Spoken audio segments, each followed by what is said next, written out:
You're listening to From a Certain Point Askew, the only Star Wars podcast to go from live action to animation, where we will quickly steal a spaceship, hyperspace our asses straight to Mount Tannis, borrow Crosshair's never-missed rifle, he's not using it, only immediately return to the real world where we can currently be found podcasting live from outside the bushes of the Mandalorian writer's room. Favreau, you got some splaining to do. Ooh, you need a break? That was I'm just getting into this, but first up, let's calm down a little bit. Let's let me calm down a little bit. We're gonna do some introductions here. I am the angry one here. I'm known as Jason the Angry. I'm not gonna swear. I'm gonna keep it clean here for a minute. I'm Jason the Angry Ginger Jedi Guy. I'm not broadcasting live from inside my Wookiee Poo studios today. Not today. Today I'm in the book depository of bushes, and I'm not alone. Please allow me to introduce a very confused and more put together co-host, the calmer of the two of us. Matt, Darth Matthews is here. Hi, Matt. Hi, I'm so anxious to hear you unleash all the venom that you've got spewing inside of you because you are hot. I think it's not a terrible episode, but it wasn't good. And okay. I think it just gets me fired up. And I didn't watch it a second time to change my mind. I was like, I need to live in this a little bit because I think it'll be a little bit more entertaining if I live in a world of hate for a little bit and sure. you've got the high ground. Yeah. Well, when you were spewing earlier today, I thought, should I ask Jay, hey, remember when we had this conversation, I don't know, a couple of months ago or a month ago or whatever, and I was talking about how Andor is my favorite Disney Plus series. And you're like, nah, it's Mando for me. I'm like, what do you think now? Oh, I think Andor is by far the best Star Wars series that's been created so far. Oh, it's flipped on it. I mean, it's so hard to get past the great writing, though, and the direction of that show. True. That's true. Before we get too deep into it, I just wanted to say thank you to everybody who participated in episode 100. We had a blast with that. It was a lot of fun. Yeah. A lot of great responses, a lot of great voicemails. It was really cool that everybody reached out and participated. That's what we love. That's like the favorite part of the show for us is not just, getting into the Star Wars details, but also interacting with everybody who wants to chat with us about it. So thank you. The logo is out there. People seem to enjoy it, which is great. I thought I would have the store set up by this recording, but I don't yet. So I will try to get that done by this weekend. So you'll be able to get new merch. And there's a little surprise there too. We got another design that we're going to throw out there too that you can get, which is kind of cool. So once I set that up, I'll send that out and tweet that out so everybody knows they can go out there and check it out. I'm thinking we get a t-shirt. Like if there's another one of these episodes that pisses me off, we're going to get a t-shirt of the fucking stormtrooper heads on the pikes like in the first season. And it's going to be fucking Favreau's bloody ass head on one of them. Oh, God. I love the man. I support him. I'm a huge Favloni lover, but I just sometimes, and there's a part of me, I pretend that I'm a creator, right? I create things. You do. I don't want anyone fucking picking on me and tearing my shit down. But smaller audience, so it's okay. You don't get as much grief. Oh, I also wanted to mention that we haven't done it yet, but tomorrow, and by the time this episode comes out, we will have recorded with the Hyperspace Heroes podcast. I wanted to kind of preemptively thank them for having us on the show. That will come out on Monday, so go check that out. Thanks guys for showing us a good time. Yeah, there you go. You're already expecting it. You can find our website from a certain point askew.com. We're on Twitter at FACPA Pod. Please email us with your voicemails and your emails at FACPAPod@gmail.com. Part of the Podawan Podcast Network at Podawans on Twitter. And as a reminder, we are doing a giveaway. It's got a few weeks left. You want to get that Mandalorian Pulse Blaster Nerf rifle. I did post a picture of it, not the one Jay wanted, but I did post a picture of it. Just a generic picture, sorry. So answer our question of the week, send us a Maul Bag entry, voicemail, or write us a review, and you will get entries for that. Here's what I'm going to do.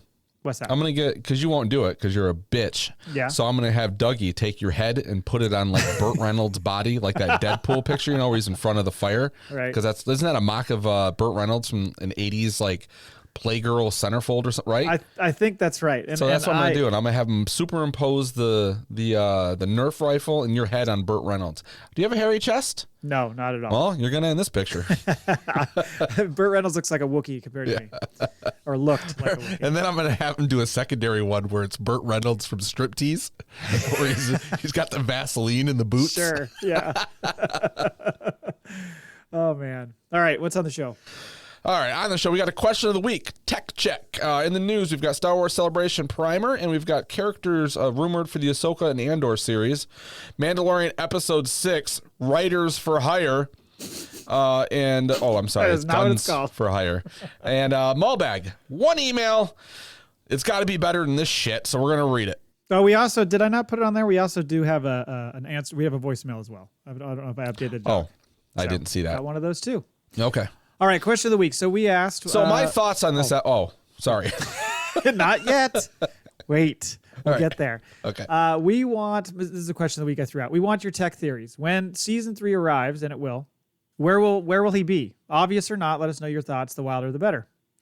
So Brian Hour chimed in first. He said, I believe he was caught by Fee, who is currently looking for buried treasure on him with extreme negotiations. Dude, that line made me laugh when I saw that. Buried treasure. What are you digging there, Fee? Oh, boy. You know what? His autistic ass wouldn't even know if she was like handling it. Like, he'd still be giving her that 1,000-mile stare. This is a confusing operation you're doing.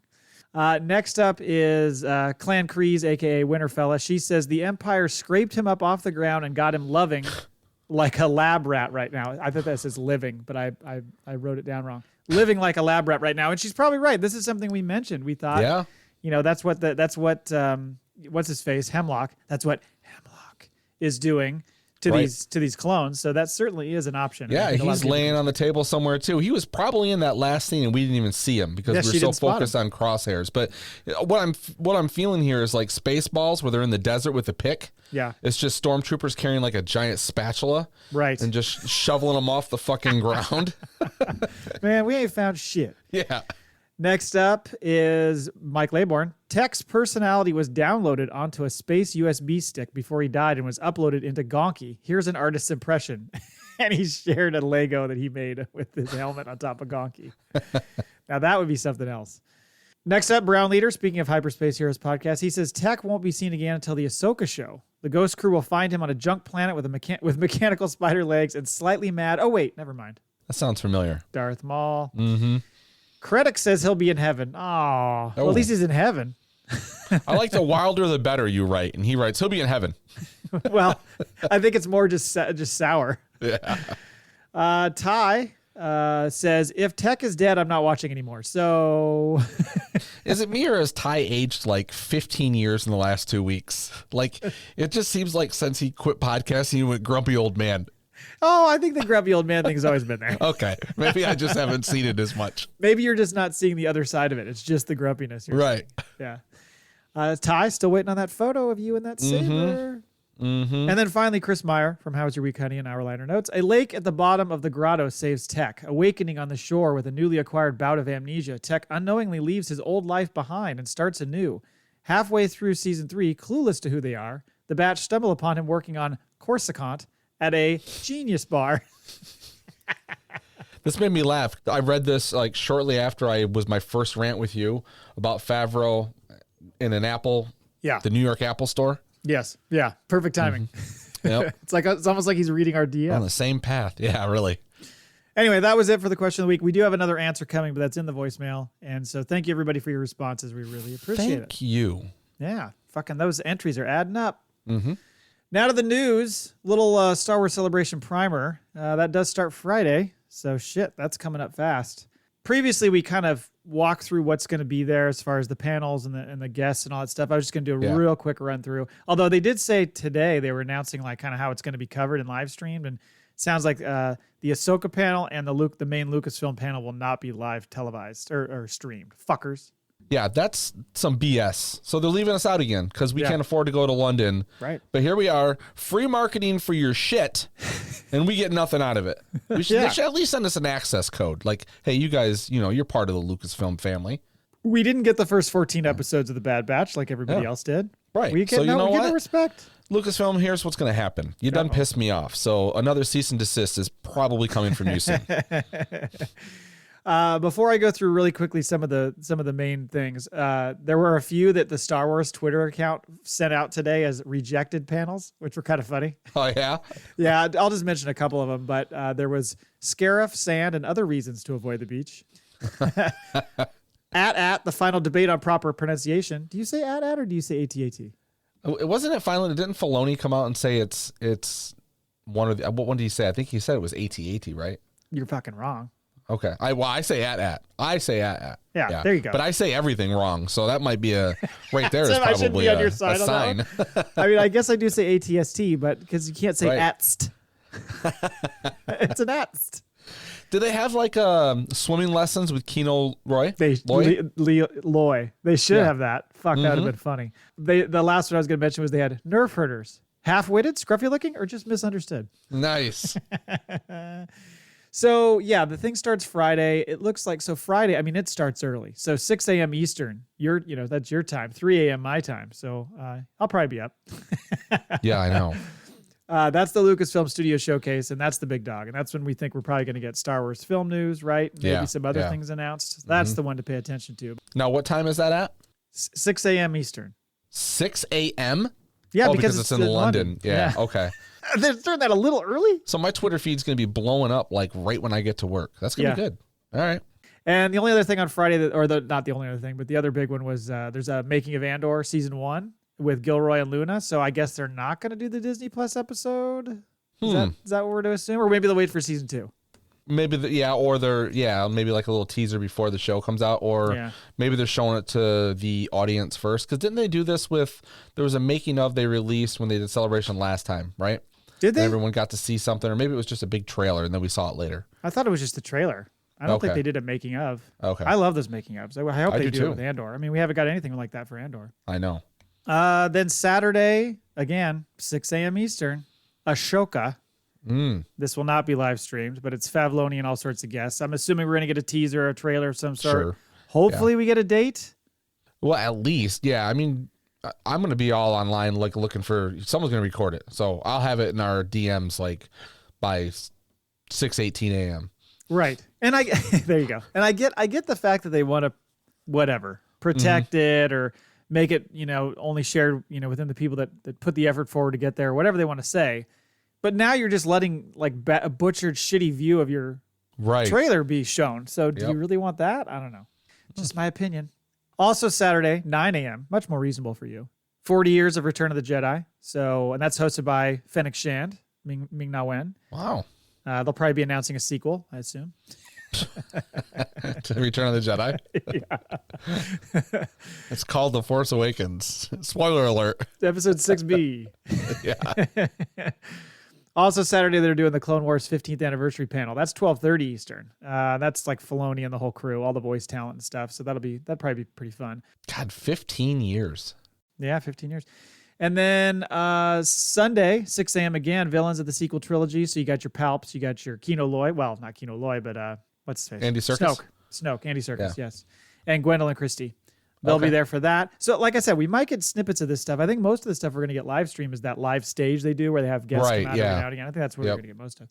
Also Sunday is visual effects of Andor. So again, we're definitely not getting a Disney Plus episode because they got the making of and they got the visual effects. Jeez. So it doesn't sound good for us. Also on Sunday is a look back at Kenobi. So that's going to be the whole crew, Ewan, Hayden, all of them. Certainly would think they would announce a season 2, maybe. That's where they're announcing the film. Yep. Give us that fucking season 2 or the film, like that's what you said. Yeah. Turn it into a film. I like the idea of making it a film. I do too. I think there's a lot they can do with it, and they need to make it look better than they did with this last one. I like the show, but we've talked about it before. It needs a little oomph to it. I just don't think it translated as well to a series as it would to a movie. And then finally Monday, Bad Batch, 6 a.m. on Monday. So that's going to be that whole crew, the showrunners and D. Bradley Baker and all that.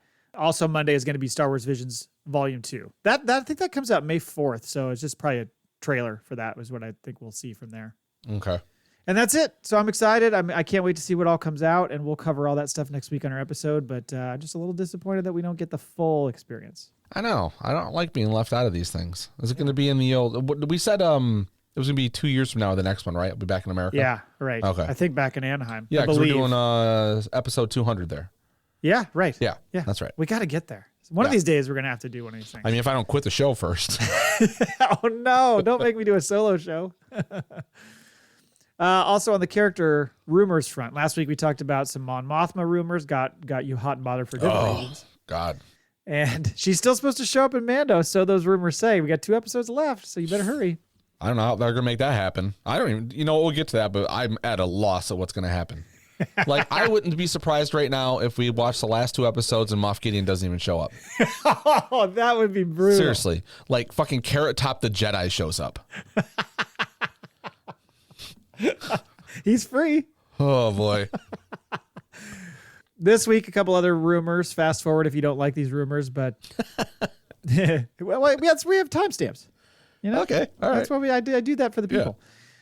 First up in Andor, they are obviously filming in Valencia, Spain. We talked about that. Apparently, Kino Loy himself, Andy Serkis, has been spotted. So it sounds like he's going to be in season 2, which that means, did he jump and like backfloat his way to the shore? Did he just stay on board and probably get captured and gets out some other way? That's my hunch. Sink or swim, Kino. He figured it out. Gilroy has said, is he dead? I don't think he's dead. I know. That's how he answered that question. It's always, if they don't die on camera, they're not dead. They're not dead. So, exactly. Tech. On the Ahsoka front, there's also a rumor that Jason Syndulla will appear. Now that's interesting. You know, we completely this is their child, right? Yes, this is Hera and Kanan's all child. of the speculation of the characters, who's going to be there. I read this the other day and I was like, oh God, I forgot they had a kid. Yeah, I don't know if we mentioned it before, but it makes sense. I mean, if that whole Ghost crew is going to be there, why wouldn't he be there at some point? So he's going to be old enough to be like a pissed off kid, and then they're going to run into Homeboy, and he's going to train him to be a Jedi. So he'll still be young though. He'll be like 10. Yeah, right. Or something, 11, something like that. Because he was born maybe 1 or 2 ABY or BBY, something like that. So whenever I'm trying to remember when Kanan died. Anyway, we'll see. There's apparently a Lego set that includes a character that's supposed to be Jason Syndulla. So that's part of the rumor process. But we'll see. So that'll be kind of interesting. I'm excited to see how that goes, crew. I can't wait for Ahsoka. It'll be fun. I heard that they hired Freddie Prinze Jr. to play him, and then they're just de-aging him. Oh, wow. Could have him walk around on his knees. Yeah. All right. I don't know. I'm scared to ask this question. What are your guns for hire? What are your overall thoughts? Just give me a quick little taste of what your issues were, and then we'll go into the blow by blow, and you can really break it. I think Fav's got drunk on power. Not high? Yeah, I think like 7 greenlit shows, and he's just bound to write a stinker. You know, watch this. And this was the one. I mean, this. How do I say it? Like, this episode results of him binge eating like 13 Big Macs and forcing himself to write through his secret sauce fat sweats. Right? Like, it's pouring down his face while he's fighting like diarrhea cramps while he's on the shitter. And then just out of nowhere, hey Bryce, you're a hell of a director. You know, here's a working draft. What do you think she thought when she got that? See if you can spin gold out of this thing. She's flipping through the pages and she's like, who shows up? We're getting who to do that? Interesting. Well, that's the thing is like meanwhile, like in this script, you know, it's like missing pages. It's got shit stained redacted lines. Like it just. Well, clearly while he was eating the McDonald's or suffering from the shits, he was watching Law and Order, maybe watched iRobot. I don't know. Oh. Yeah, this was to me it was like CSI Miami. Yeah, right.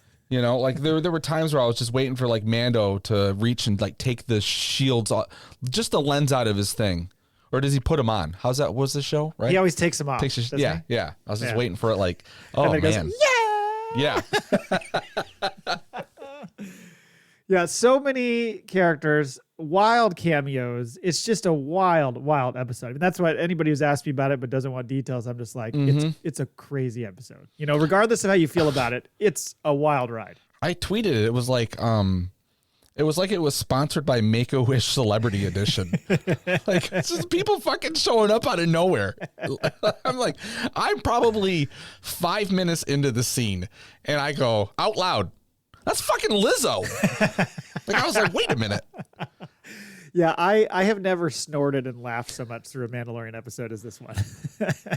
Well, and one of the things that really irritated me was like, you get Jack Black, okay? Like, I understand this was written before you hire, right? But like, you get him in, you do a rewrite, you tool up that character. There's something you could do because it seemed like he was just walking, just playing the part to be there to be in Star Wars. But like, you could have really had fun with that character, I think. Jack Black is playing Jack Black. I mean, it's the same character we've seen him do with just that little bit of an accent and kind of being silly. And it was no different. I mean, I was waiting for him to look right at the camera and just be like, this is a tribute. There's a moment later in the episode where he and Lizzo are talking to Christopher Lloyd, and the dialogue going back and forth between them, I thought, how many times did somebody lose it during this exchange and they had to start over again? Like where they're playing the whatever that game was. Like yeah, right. No, well, this was scene? more when Christopher Lee comes in cuffs and they have this whole exchange. Yeah. Boy, how'd they keep a straight face when they did some of this dialogue? Now, all this being said, of course, the other side of that argument is, well, Star Wars has always had a bunch of campiness to it because this is a very campy Yeah, episode. it has. Yeah, yes. And it's also very George Lucas-esque feel, at least original trilogy, because it's like we're going to throw every character that we can think of in the background. When they walk into that room, we'll get into this in a minute, it's every character you could possibly imagine, every creature you could possibly imagine. Yeah. So that was kind of crazy. But the other thing I thought is, has the story... This is a little bit more reminiscent of season 1 of Mandalorian. It's a mission of the week style episode, and it's not doing. I mean, in the end, it advances the story quite a bit with what happens at the end. But have we come too far with the story moving along in so many high stakes that we can't enjoy an episode that was more in the season 1 vein? No, I don't think so.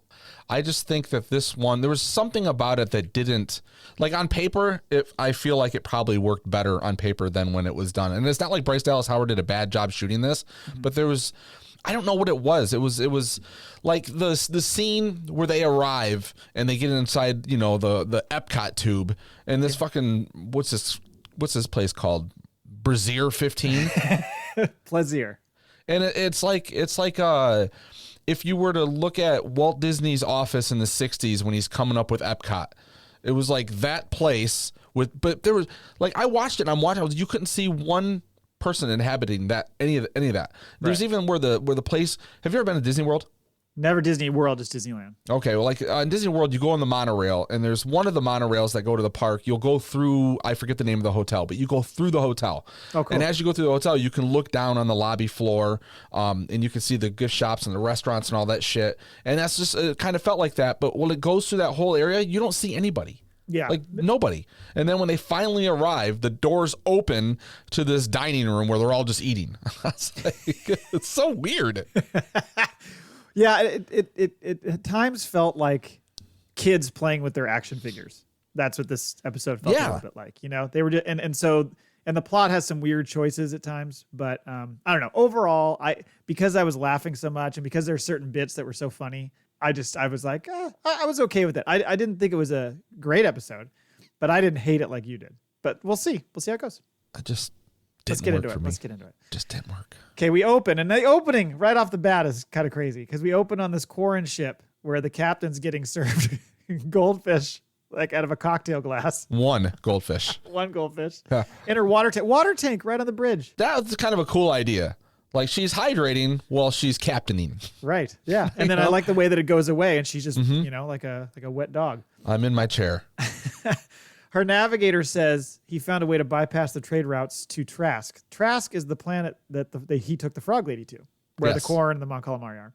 So a little callback there. And then an Imperial ship arrives. Now, did you think this was Gideon when it first arrived? I did, yes. Yeah, I think most people did. Mm-hmm.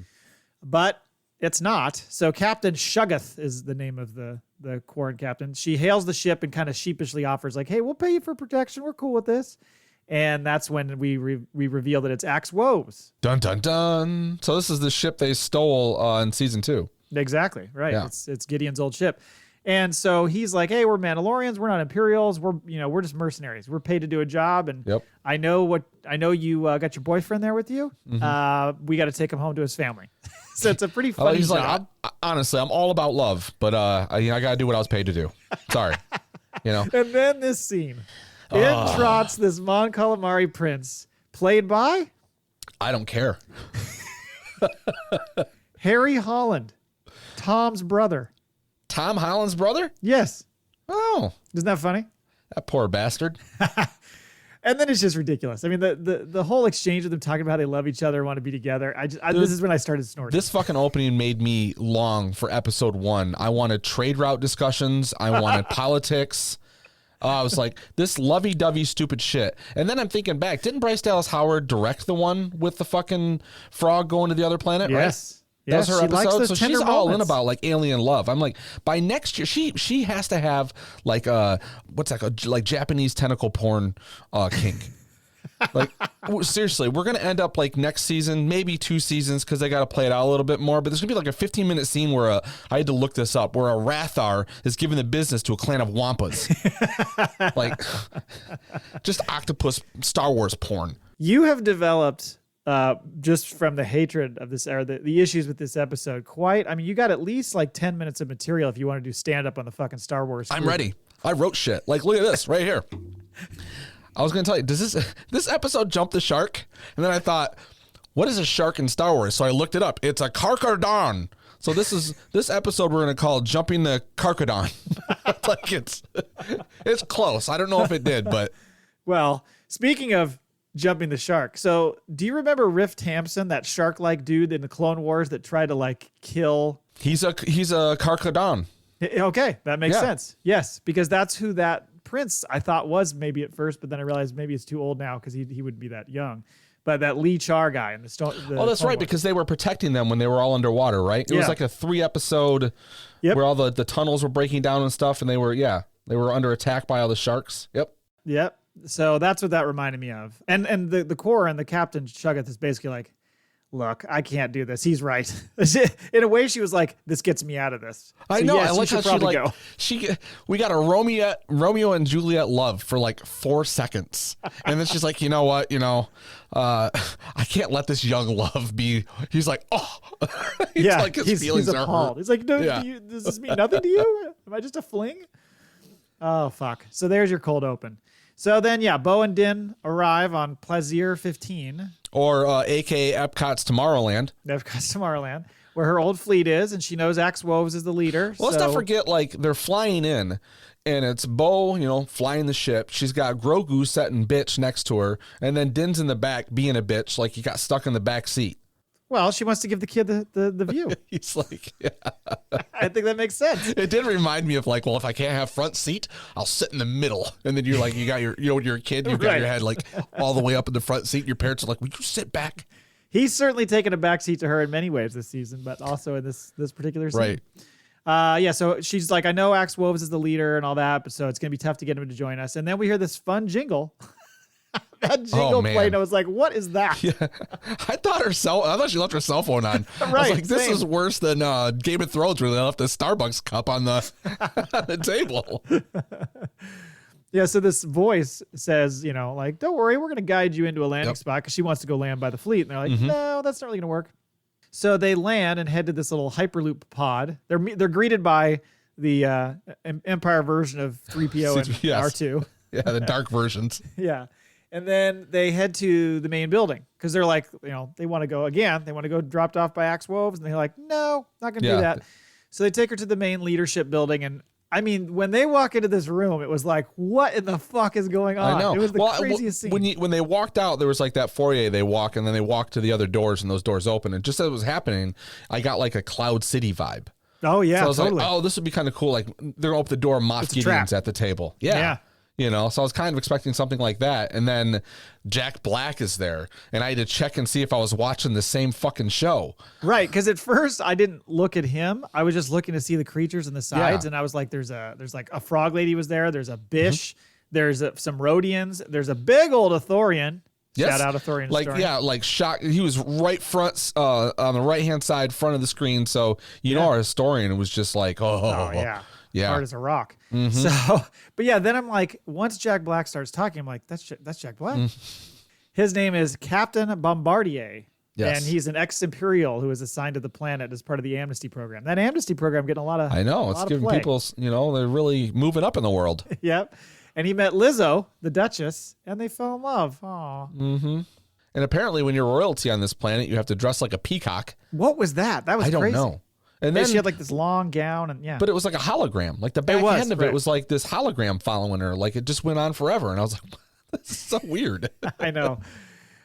So then the Duchess takes an immediate liking to Grogu, of course, and coaxes him into her lap with some sardines and petting him like a dog. Yeah. That was kind of funny. And here's one of my complaints immediately. Like right when they're like given their mission of the week, they run off. There isn't even like, hey, you mind watching the kid? No, like anything. There's no discussion. Like I'm watching this and all of a sudden I realize Grogu's not in the show anymore.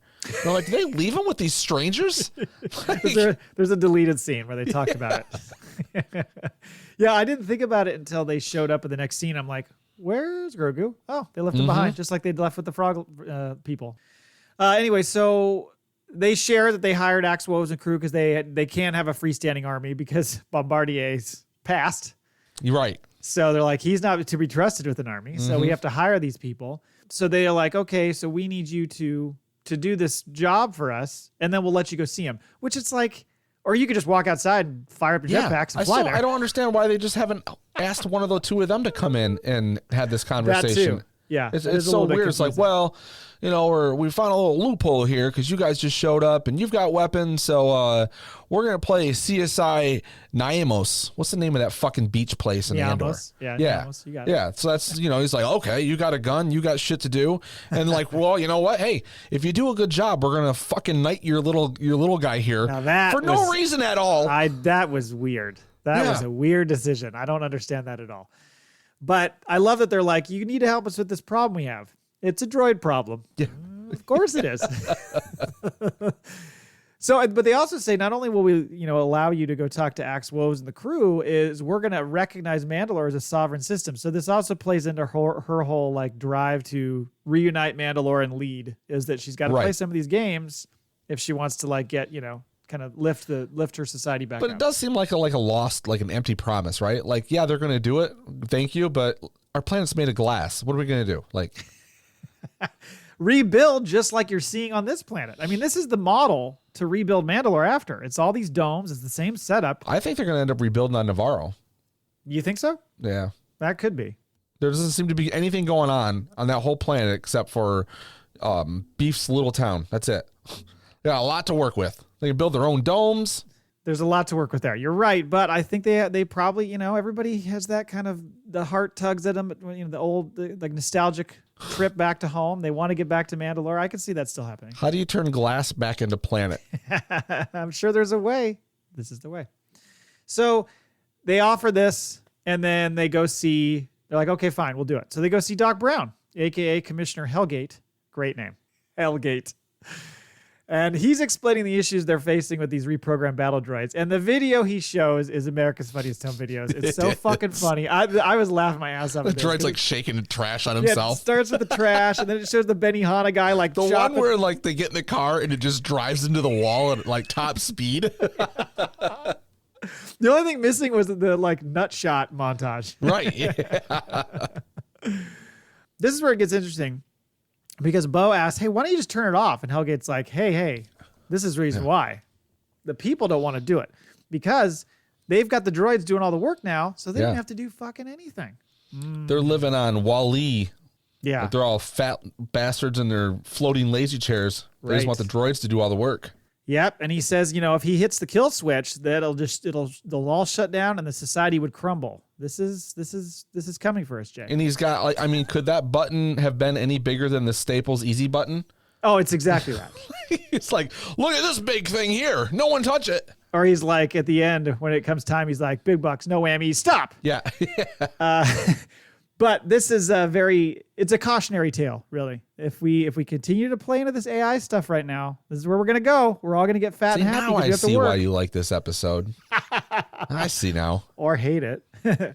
So then he tells them, here, you need to go get a list of the rogue droids, but I don't got it. You got to go see the Ugnaughts. I love they're like, Ugnaughts? He's like, Ugnaughts. Well, I like how the droids are still in service. They're fucking up and they're like, you go back to work. I know. They're like taking the ones that are doing bad, they have you pulled out of commission. It's all being documented. Like you should know who they are. Just go ahead and take those out of the line. I don't know why they don't do that. Like those battle droids can just police the area, right? It's true. Plot hole, Favreau. I love how when they're on the elevator down, Din, just a man after my own heart, goes, see what happens when you rely on droids? Just saying. He gets it. Then Bo tries to address the Ugnaughts, and they just fucking ignore. Not listen to a damn word. And I was wondering about this, like, why does Hellgate send them down there knowing that this could lead all the way back to him? Is it just because he thinks they're going to hit a dead end with the Ugnaughts? I think so. Okay. Yeah. Because I was wondering about that in the end. Like, why did he not see this coming? So she's being ignored. Din's like, okay, I'm going to drop Quill's name. And they all go like, whoa. I know. Not even a last name. Just, I worked with Quill before. And they all drop their tools. He's a legend. Everybody knows. Right. So then she tries to continue to negotiate. It's a fun little play back and forth here because he is clearly better with organic creatures and she is better with droids as far as being able to talk to them. Because he's like, true. They do the good cop, bad cop flip. Because he's the good cop with the Ugnaughts. She's the good cop with the droids. Mando treats those droids like my stepdad used to treat our TV. Just go out there and hit that fucking thing. Oh, it is straight. It is that joke video that they show, the Boston Dynamics ripoff, where the guy's kicking the robot and hitting it with the baseball bat shit. It is exactly that. Oh my God, it was so funny. But yeah, so she's insulting these Ugnaughts by basically saying like, you got these defective droids. And they're like, that's not possible. Fuck off. And so finally he has to, kind of soften the approach and he gets them to provide this list. So then they head to this loading dock. And like you said, this Clone Wars battle droid comes up and is talking to him. It's the voice of Matthew Wood, so the guy who's done him in the past. When he asks for their identification, Favreau had in there, you don't need to see our identification. And Filoni's like, come on, man. We can't do it, John. You can't have every one of them. But the questioning was funny because Bo-Katan's asking him all these questions about the defective robots and stuff, and the battle droid's trying to answer her and talk to her. And the whole time, because Din's off like waving at the super battle droids and kicking them, he's like totally distracted. I thought that was pretty funny. Sure enough, he fucking kicks that one and it smacks him back and it takes off. Did you know battle droids could run like this? I did not know. I didn't know battle droids could run like that, nor did I know that Mandalorians make really good footballs. Well, yes, that. I mean, they'll get to that. But he makes speaking of football, you get the cool scene where they're chasing him and running him down. But the scene where he cuts off through the restaurant and comes through the glass, and that's a form tackle. That's a great tackle by him. That's true. Yeah. Takes him down. Taken from every 80s action movie ever. Yes, of course. Through the plate glass window. But then, so they take him down, and then I did appreciate the police droids being like, "This is a crime scene," and doing the yellow tape. They put the caution tape up around them. That was pretty funny. That's kind of cool. I can't believe they let Din and Bo walk away though. Well, it's like they must have been in on it. Like, oh, these are the two cops. They're the detectives solving the crime because they were like doing the little thing, and they find like a chip that leads them to What's the a spark bar. pad? Is that supposed to be like a matchbook or a business card or what? It's a MacGuffin. Yeah, there you go. A red herring. They go to the resistor droid bar where these droids are just fucking partying, cheersing each other, getting their drink on, drinking that Nepenthe. You lost me here. Why? Like I'm like, when the fuck do droids go to a bar and hang out? Because they're getting the stuff that the only thing droids want. They're not getting cocktails. But you're right. It is kind of funny. This was like. You knew this was coming. It was all out of convenience to get to where. Leave all this shit out and just get them to the fucking place where they can fight each other. And even that, like, I got to calm down. Okay, we'll get more there. To hate here. More to hate. All right. So they walk in, fucking record scratch. Droids are all looking at him like, what the hell? And so, I mean, by the way, this is an action figure, a kid playing with action figures. We got protocol droids. We got astromech droids. We got a couple of those droids are the ones I think that are like the pilots of the Star Tours ride. Yes. Yeah, there's like 2 or 3 of them there. Yeah, they had all that stuff. So they're kind of showing off all the stuff they have, which was cool. Wasn't that the droid that made Mando take all of his stuff off and put it in the tote after he lost his ship? I think and you're right. To get on the cruiser? Yeah. Every single droid represented. And then Bo starts questioning the droid bartender, voiced by? Any ideas? I don't care. I don't know if you're going to know this. Seth Gable. And he is married to Bryce Dallas Howard. Oh, okay. All right. Got her husband in there. Yeah. And then, of course, like we talked about, Din's going bad cop now. And he says, you can't reason with droids. He's right. She's like, that's literally what they do. They reason. Were you a little put off by his, like... Was he a little too angry? Well, it was like... Because he's come so far with droids, and now all of a sudden he just hates them all again. Like I get the battle droid thing. I get like these are the ones that killed my people. Like I had to be taken away and survive and learn this whole new way of life and everything. So I get there's a little PTSD, a little trauma. He's gonna probably be a little harder to win over on that one. But like all the droids, he just like turns back into like, listen here, fuck nuts. Nobody leaves this bar. You're right, because I was thinking of just IG-11 and the relationship he formed with IG-11, but also he was R5. He was a good enough relationship there. Also, he seemed to be okay eventually with Pelimoto's droids working on his ship. So that's true. He's come a long way from his early days, but still he doesn't fucking trust him. At his core, He doesn't trust him. Well, maybe it's like, I can handle one or two on my own. Like too many droids. But like, you put me in a room with them, and it's like a fucking, a room full of horrors. You just can't handle it. No. In a fun little twist, the droid reveals that he and his kind are worried that the malfunctioning droids will lead them to being replaced by humans. Mm-hmm. Oh, a little turn of... Right. We've come full circle. Then the bartender says, he kind of goes on to say, like, the organics created them, so we want to do our part to, like, help them back. And the whole bar is like, here. Yeah. So silly. Cheers. Yeah. And then the bartender explains as they go in the back room, like, that all the customers had that same Nepenthe. The ones that went rogue had all the same Nepenthe. It's this lubricant of some sort. It replenishes their programming and all that stuff. It's got some, like, stem cells in it. Nanobots, as they find out. Right. Keeping kind of with the detective TV theme show here, they head to the droid morgue. My eyes could not have rolled further in the back of my fucking head. I mean, it's exactly in like I got it is. Yeah. I mean, I get like they got the whole let's go with the whole genre. So okay, but I was like, why would they keep a droid on a fucking slab in a morgue? Like, wouldn't it have made it better if it had a toe tag and a sheet over it? Yes. And she lifts it up. Like, you need to identify it. That's the one. Oh man. So then they pull a sample. They pull a sample from the droid that they killed, and the lab tech finds she's like, these there are particles present in the sample. Stupid. Yeah, like, get some DNA here. Let's check out and see if this is our culprit or not. Like, fucking. So then she finds that there are those particles in there, and then what do I call it? The hypoderma ball attacks everyone. Just starts shooting lasers. I didn't know that thing had lasers. Fuck. Well, this one did. This one went rogue and just went crazy. They eventually kill this thing. He slices it with the Darksaber. And they discover that there are nanodroids in the Nepenthe with a chain code written on them that tie back to the Techno Union, which, as you recall, was this sweet dance club on Coruscant. No, I'm just kidding. It was this group that was led by Wat Tambor, who was a droid, and he worked with... I had to try to remember how to describe him. If you look him up, you'll recognize him. But they were kind of tied to the Separatists, so they were in with Dooku, which comes up. Oh, okay. Okay, yeah. But the real kicker is that these droids were ordered off the books by like you had no idea it was coming, right? Well, Hellgate.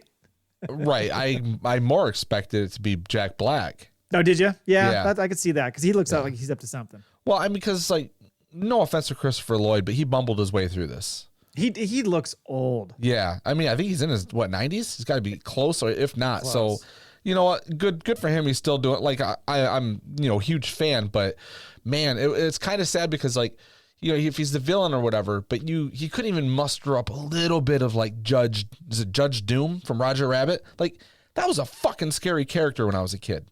That was freaky. Like, this was like oh gosh darn it, I would have got away with it if it wasn't for you kids. Right. It was very much a Scooby-Doo type thing. Yeah. And you kind of almost just felt bad for him. You weren't fearing him. He's like, well, I'm sorry. And the Jack Black thing would make sense too, because he's the one who put the program together. Yeah. So it would make sense to tie back to him. But nope, it's Hellgate. They head back to meet him, kind of, tell him we figured out your plan. So he threatens them with the Staples easy button. Big whammy. No whammies. And he claims it will change all the bots back to battle droid mode and they'll kill all the citizens. And he's like, don't make me do it. Yeah. And they're just like, oh, that's hilarious. Silly old man. Grandpa, you need to take your pills. And then he reveals how he's like a Dooku disciple. Yeah. Like, that you're was a pretty separatist. interesting. And he's like, fuck you.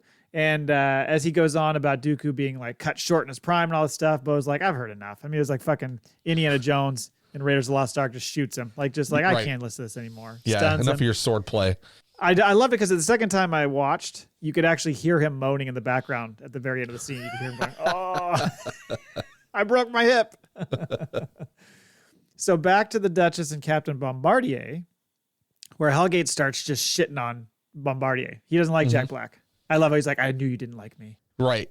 But he's like, you ruined our world. Like, you came and changed this place, and I don't like the way it is. But then he apologizes, like, really sincerely. Like, I'm so sorry, Duchess. You're right. I served your family for so long. I hope you can someday forgive me. And she's like, well, maybe. But in the meantime, you're going to be exiled to the moon of Paraquat. And he's like, okay. And that was it. Like, okay. Seems like a reasonable charge. Okay. It's like they didn't know how to end it. No, like how do we resolve this? And then to make matters worse, like you said, they give him access to go talk to ex-wolves now. They're like, you know what? Here's the key to the city. What? And then they knight Grogu. I don't know. It was like what is going on? Like Favreau must have had like multiple nights where he fell asleep to like Wizard of Oz and Charlie and the Chocolate Factory, just like this dumb shit that like they just. The key and let me knight this little one that has done nothing for no. That made no sense. Maybe it was like, oh, you're adorable. We're just playing around. You get something too, kid. But like that's what it's like. This whole episode is written by people who like their kids get trophies for nothing. Well, it's like the only reason the knighthood thing makes sense is if somewhere down the line they're going to try to pay it off, being like he's technically a knight of the blah blah blah. Yeah, but it's like it just seemed like a weird decision to throw that in there. Mm-hmm. I don't know. Bizarre. This was some of the stuff that I really had struggles getting past, even though I enjoyed the episode for the most part. Well, did you notice when they arrive, it's daytime. When they do their case, it's nighttime. When they go off to go meet up with the Mandalorians, it's daytime. So they have spent countless hours on this mission and haven't had a wink of shut-eye. Not one. And fucking when they get there, was it Axe Wolves? Is like he's got his morning cup of coffee. Man, I feel real chipper today. That's what I was gonna ask. When they go to meet them, what is the fleet up to? Are they just waiting around? It looks like nothing. they're tailgating, right down to the fact that two Mandalorians are literally throwing a football to each other. Yeah, it's like they didn't even get that far. Okay, they're hanging out over here and they're doing nothing. Yeah, they were just on this mission. And of course, you're to assume that these are they're the ones that sprung Gideon, right? You're to assume that, right? Don't you think? No, I did not assume that. Oh, I was assuming that they would have been hired to do that at some point, right? Hence the Beskar alloy they found on the ship. And well, the I still fact think that they might be a frame job, but then I was thinking it would be it put a little kink in her armor. Like if all of a sudden she gets the Darksaber, she's ahead of the clan again. Things seem to be going good, and now all of a sudden she finds out she's the leader of the people who freed Moff Gideon. Right. That's what I was thinking. That's where my head went. Now, granted, you would think, well, now if they freed Moff Gideon, wouldn't he be like, can I have my ship back? Right. Nope. Bye. We agreed to this one job, and we were paid for it, and this is our job. Get out. So is he like an honorary member of the Mandalorians, or is he, because he ruled them like Darth Maul, does he have a say? Like, can he challenge her for the Darksaber? You're saying Moff Gideon? Yeah. I don't think so. Okay. I think he just took that shit. Now, he could still take it. He could still fight her and beat her. Darth Maul did. Yeah, right. He doesn't have to be accepted as one of the Mandalorians. Yeah, right. I don't know. That's just where my head went. I just thought, well, maybe this is the crew that went off and just they had a job to do. They wouldn't have cared about, because I saw these theories about who would have done it, and all those, people like saying like, oh, I've seen people say like, oh, I think Bo-Katan was somehow involved in it secretly. I'm like, no, like all the stuff that happened on that ship and the fact that those the New Republic guys were killed means that it would have to be a certain group of people that would have done it. And I could see these guys doing it because they were mercenaries, didn't care about killing people. Spoiler alert. Boba Fett. So why would he kill those people, though? Why would he do this? That I don't know, but he did disappear before he was in the separate ship when they went, remember, and then he kind of flew away. He's like, I go back to Tatooine and deal with my shit, and took off. So he was never there to challenge Moff Gideon or deal with any of the Moff Gideon shit. So maybe there's a backstory where we find out he used to work for him, he's done something for him, or he was hired, But he would have come back for Fennec. I don't know. It's just be a good twist. All right, okay. Better than fucking Jack Black showing up. Anyway, so she shows up. She's saying, I want to be the leader. I'm going to challenge you. He's like, okay, I accept. Let's fucking dance. Now, did you think at one point they're going to put their helmets back on, right? That was another thing. She never brought her damn helmet with her. That's exactly what I thought. I thought, she's going to be like, does anybody have a helmet I can borrow? Right. Koska, can I borrow your helmet? Come on. We used to be homies. Come on. I was like, where's her damn helmet? She's like, Grogu's got it apparently. Maybe. So the fight sequence I thought was pretty good. I enjoyed that. She gets the upper hand, basically pins him down like an older brother to a little brother. Right. And he's like, you're basically a fraud because you won't challenge Din. Yeah. He's got the saber, and that's the whole. They're all tied into the saber. As much as the armor's crew is all about the helmets, these guys are all about the sabers or the saber. Then he's just shitting on Din, and Bo's kind of standing up for him, like, hey, look, he's just as worthy as any of us. Yeah. So fuck all y'all. He did the creed. He's a Mandalorian, regardless of like bloodline. Right. That doesn't matter. And Right. so, he did the creed. He's walked away, all that kind of shit.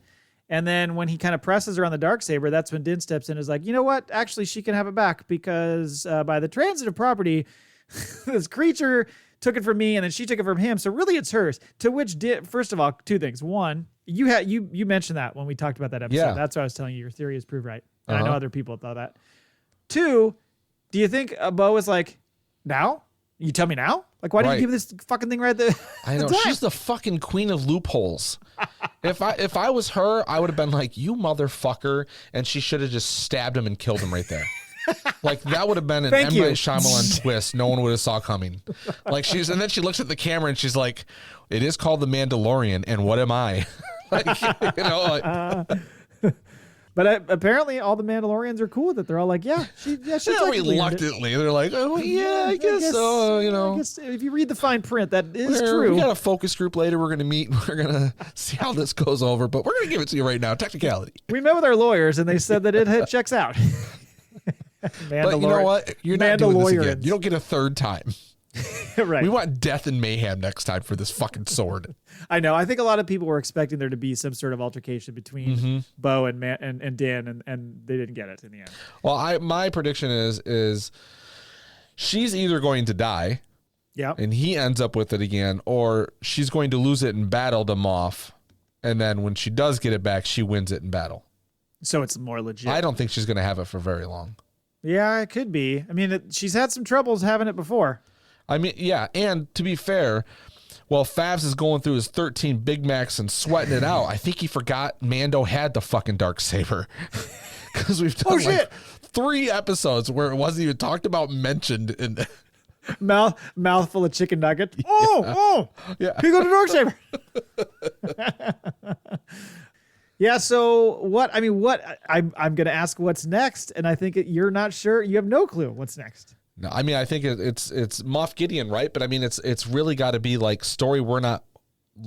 I don't know, like what's next? They go in search of the next clan to bring into their group, right? And then I mean, it's really got to be Moff Gideon, like plot twist, like whatever it is, leaves us on a cliffhanger, but also puts us somewhere where we're not expecting for next season. Right. I think this season ends. Season 2 ended on like a somewhat of a happy note, even though Grogu left Dan for 5 minutes.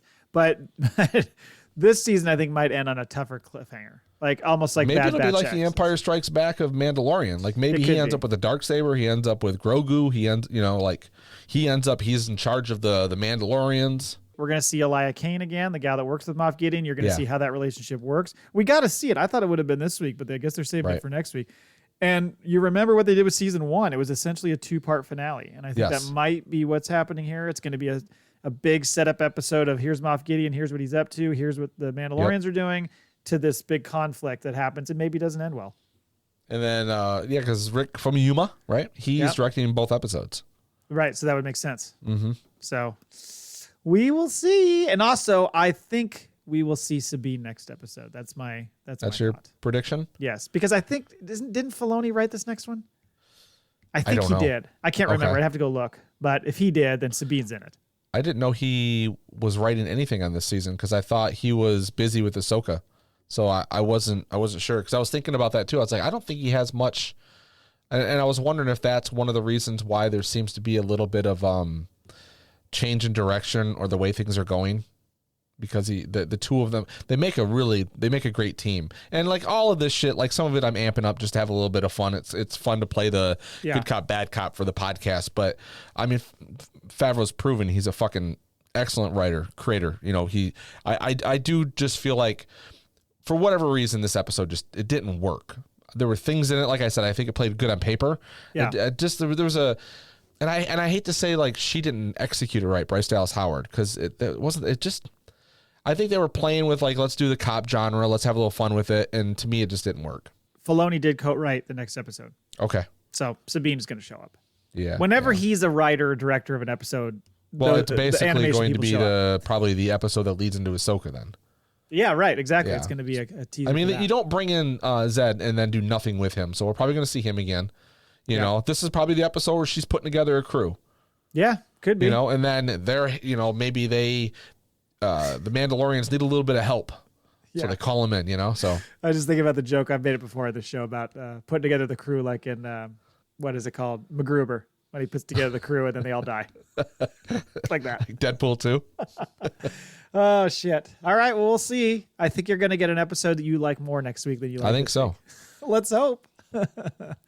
All right, let's go to the Maul Bag real quick. So just one email in the Maul Bag, but we're going to read it. And this is from Mike Laybourne. He says, we've seen Doc Brown in Star Wars, but which Star Wars character would you want to see in Back to the Future? Commissioner Hellgate.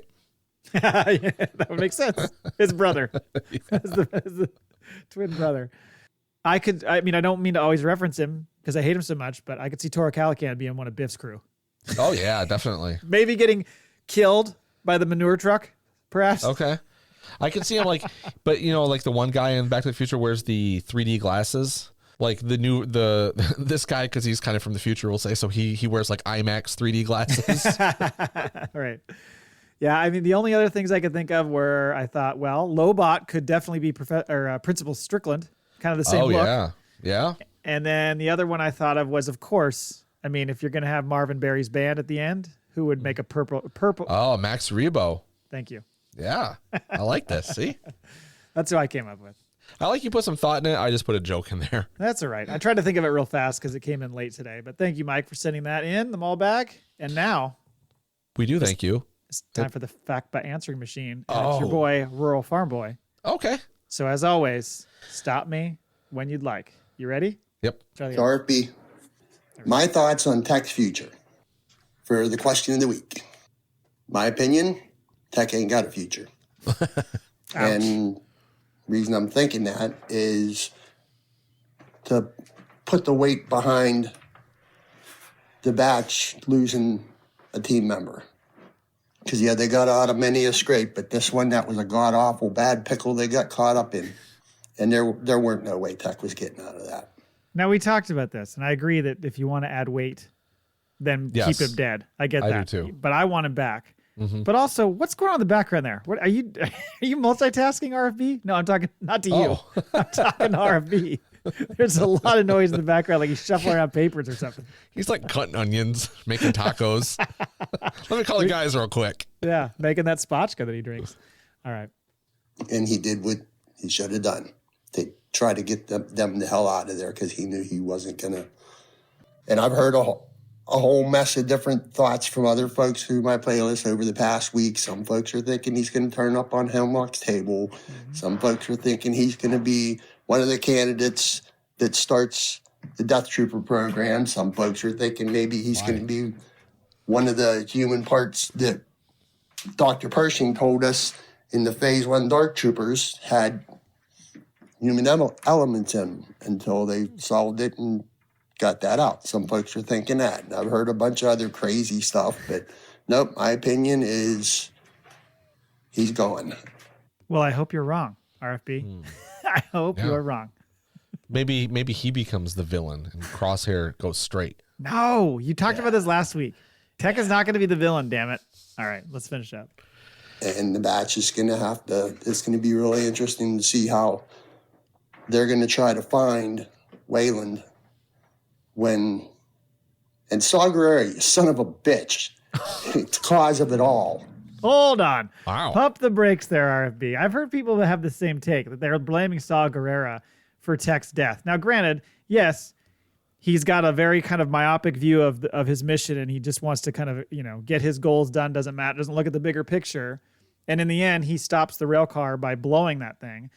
But he's not the one who fucking ordered the fighters to come shoot the rail cars down. That was Tarkin. So let's not blame it all on Saw. I think it's a little harsh. Is all a result of Saw. No, I think If that's Saw harsh. wasn't there, if Saw wasn't being a fucking, a single-minded like pinhead. Like he's just, this is where I'm going. This is what's right. I will listen to nobody. And he runs away. I'm going to blow up what I can and just screws up the team. Like, well, maybe if Saw isn't there, they don't even make it out of the fucking complex. You ever think of that? They would have been gone an hour before. They had to go search out. Like, what's going on here? Why are the computers out? Oh, hello, Saw Gerrera. I'm just saying they could have been stuck and could have been fucked. So I think it's a bit harsh to blame Saw for Tech's death. Maybe Saw saved him. Oh, now that would be quite the swing back. Yeah. He scooped down and picked him up in the last second. I Yep. like it. All right. Well, RFB's not having any of it. He's mad at Saw. Here we go. But yeah, that's my thoughts right there. He's going. And we carry on. So hoping other folks, let's hear what they got to say too. I'm interested. Episode 101, boys, in my playlist. Till the next. Love you. May the force be with you. Thank you, RFB. Sayonara, sucker. I, for one, was happy to get on mic today and discuss this episode. You just want to go to bed. I Not only are you mad about the episode, you're cranky because you're fucking tired. I don't know if the listeners know this, but like when I sit down and do this, I've already been up over 16 hours. I know. When I It's sit been a down long to day. podcast. How are you going to do this tomorrow when we're on Hyperspace Heroes? Well, I don't know yet. I'll figure Okay. it out. All right. Yeah. All right, listeners, you get more than one of us this week. You get two of us, two podcasts, not two hosts. Two hosts on two podcasts. Yeah, that's So 4. 2 times until 2. next week, I want to say thank you for listening. And until next time, I didn't forget anything, did I? You didn't, and I was thinking about I need to move on from my sign-off line because I keep using in our experience there's no such thing as luck, and I don't know if I want to keep using that, but I was Okay. scouring, thinking of different things I could use, and I couldn't find anything. So I'll just say, laugh it up, fuzzballs. I like that one. Yeah, we have spoken.